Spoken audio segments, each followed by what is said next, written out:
Hi friends, வணக்கம். Welcome to our channel. இன்றைக்கி சூப்பரான ஒரு ஸ்வீட் ரெசிபி தான் பார்க்க போகிறோம். பாசிப்பயிரை வச்சு லட்டு செய்ய போகிறோம். இருக்கிறதுலே ரொம்ப சுலபமாக செய்யக்கூடிய லட்டுன்னா இந்த பாசிப்பருப்பு லட்டு தான். அவ்வளோ ஒரு டேஸ்டியாக இருக்கும். ஒரு தடவை நீங்கள் செஞ்சீங்கன்னா திரும்ப திரும்ப இதை செஞ்சு சாப்பிடுவீங்க. ரொம்ப டேஸ்டியான பாசிப்பருப்பு லட்டு எப்படி செய்கிறதுன்னு வாங்க வீடியோக்குள்ளே போய் பார்க்கலாம். இப்போ நான் ஒரு கடாயில் 2 கப் அளவுக்கு பாசிப்பயிறு சேர்த்துருக்கேன். இப்போ இது அடுப்பை நல்லா லோ ஃப்ளேமில் வச்சுட்டு இதை நல்லா வறுத்தெடுத்துக்கலாம். நல்லா கைவிடாமல் நல்லா கிளறிக்கிட்டே இருக்கணும்.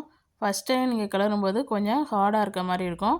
அப்புறம் நீங்கள் நல்லா வறுபட்டுடுச்சுன்னா ரொம்ப ஈஸியாக இருக்கும் நீங்கள் கிளறதுக்கு. ஒரு 10 நிமிஷம் இந்த மாதிரி நீங்கள் வறுத்தெடுத்துக்குங்க. இப்போ பாருங்கள் நல்லா வறுபட்டுடுச்சு, கலர் சேஞ்ச் ஆகலை. இந்த மாதிரி தொடர்ந்து கிளறி கொடுத்துக்கிட்டே இருக்கணும். அப்போ தான் நம்மளுக்கு ஒரே மாதிரி வறுபட்டு வரும்.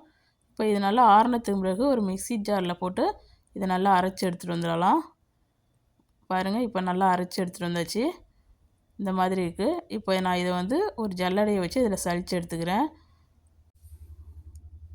இந்த மாதிரி சலித்து எடுத்துக்குங்க. பாருங்கள் இதில் எவ்வளோ கப்பி இருக்குதுன்னு. இப்போ இதை நான் செகண்ட் பேஜ் போடும்போது அதோட சேர்த்து போட்டுக்கிட்டேன் அந்த கப்பியையும். இப்போ இதையும் அதே மாதிரி அடித்து சலித்து எடுத்துக்கலாம். இப்போ இதை நம்ம குருமா செய்யும்போது இந்த கப்பியை சேர்த்துக்கலாம். இப்போ இது ஒரு ஓரமாக இருக்கட்டும். இப்போ அதே மிக்ஸி ஜாரில் நான் 2 கப் அளவுக்கு ஜீனி எடுத்திருக்கேன். 2 கப்பு நம்ம பாசிப்பயிறு எடுத்தோம், அதே அளவுக்கு ஜீனி எடுத்திருக்கேன்.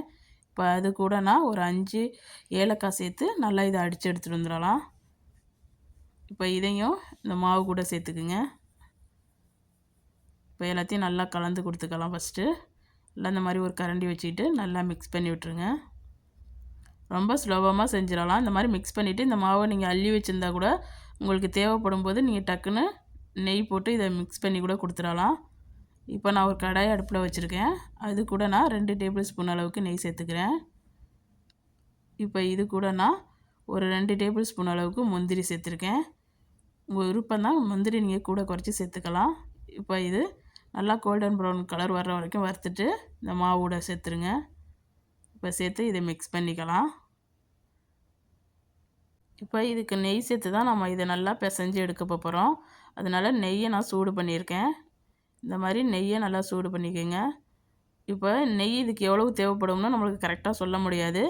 அதனால் நெய்யை நான் சூடு பண்ணிவிட்டு கொஞ்சம் கொஞ்சமாக ஊற்றி நல்லா மிக்ஸ் பண்ணிக்கிறேன். இந்த மாதிரி ஒரு கரண்டி வச்சுட்டு நல்லா மிக்ஸ் பண்ணிடுங்க.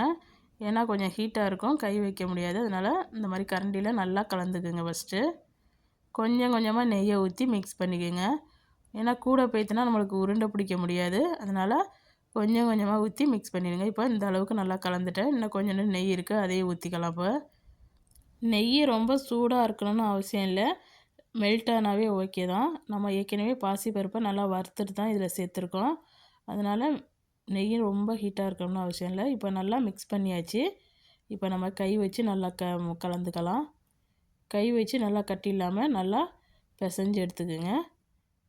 இந்த மாதிரி நல்லா பிசைஞ்சிட்டு நம்ம இந்த மாவை எடுத்து கையில் நம்ம பிடிச்சோம்னா இந்த ஷேப் எடுக்கணும். அப்போ தான் நம்மளுக்கு நெய் கரெக்டாக இருக்குன்னு அர்த்தம். ஒருவேளை உங்களுக்கு ஷேப் எடுக்கிறதுக்கு வராட்டினா இன்னும் கொஞ்சம் நெய் ஊற்றி மிக்ஸ் பண்ணிக்கோங்க. ரொம்ப நெய் ரொம்ப கூடுதலாக போட்டுட்டிங்கனாலும் உங்களுக்கு உருண்டை பிடிக்கிறதுக்கு வராது. கரெக்டான அளவுக்கு நெய் சேர்த்துக்குங்க. பாருங்கள் நம்மளுக்கு கரெக்டாக ஷேப் எடுக்குது. மாவை பார்க்கும்போது நெய் இல்லாத மாதிரி உதிரி மாதிரி இருக்கும். ஆனால் நீங்கள் அந்த மாவை எடுத்து நல்லா அழுத்தி இந்த மாதிரி உருண்டை பிடிச்சிங்கன்னா நல்லா ஷேப் எடுக்கும். பாருங்கள் இந்த மாதிரி கொஞ்சம் கூட கிராக் இல்லாமல் நல்லா உருட்டி எடுத்துக்கோங்க. பாருங்கள் எப்படி வந்திருக்கு லட்டுன்னு. இதே மாதிரி நல்லா அழுத்தம் கொடுத்து நல்லா ப்ரெஷ் பண்ணி நல்லா பிடிச்சி எடுத்துக்க வேண்டியதான் லட்டு. இதே மாதிரி நல்லா உருட்டி எடுத்துக்கோங்க. ரொம்ப கூடுதலாக நெய் போட்டுறாமல் கரெக்டான ஸ்டேஜில் நெய் போட்டு இதே மாதிரி உருட்டி எடுத்துக்க வேண்டியதான். அவ்வளோதான், இருக்கிற மாவு எல்லாத்தையும் பிடிச்சி எடுத்துக்கலாம். பாருங்கள் நான் இப்போ எல்லா மாவையும் பிடிச்சிட்டேன். நம்ம சுவையான பாசிப்பருப்பு லட்டு சூப்பராக ரெடி ஆகிடுச்சு.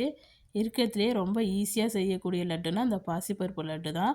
டேஸ்ட்டு ரொம்ப அட்டகாசமாக இருக்கும். கண்டிப்பாக நீங்களும் உங்கள் வீட்டில் ட்ரை பண்ணி பார்த்துட்டு எப்படி வந்துச்சுன்னு கமெண்டில் சொல்லுங்கள். ஏற்கனவே நம்ம ரவா லட்டு அப்புறம் பூந்தி லட்டுலாம் வீடியோ போட்டிருக்கேன். நான் டிஸ்கிரிப்ஷனில் தர்றேன், வேணும்னா நீங்கள் செக் பண்ணி பார்த்துக்கோங்க. இந்த வீடியோ பிடிச்சிருந்துச்சுன்னா இந்த வீடியோவுக்கு ஒரு லைக் கொடுங்க. மறக்காமல் என் சேனலை சப்ஸ்கிரைப் பண்ணி வச்சுக்கோங்க. இந்த வீடியோ பார்த்த அனைவருக்கும் நன்றி.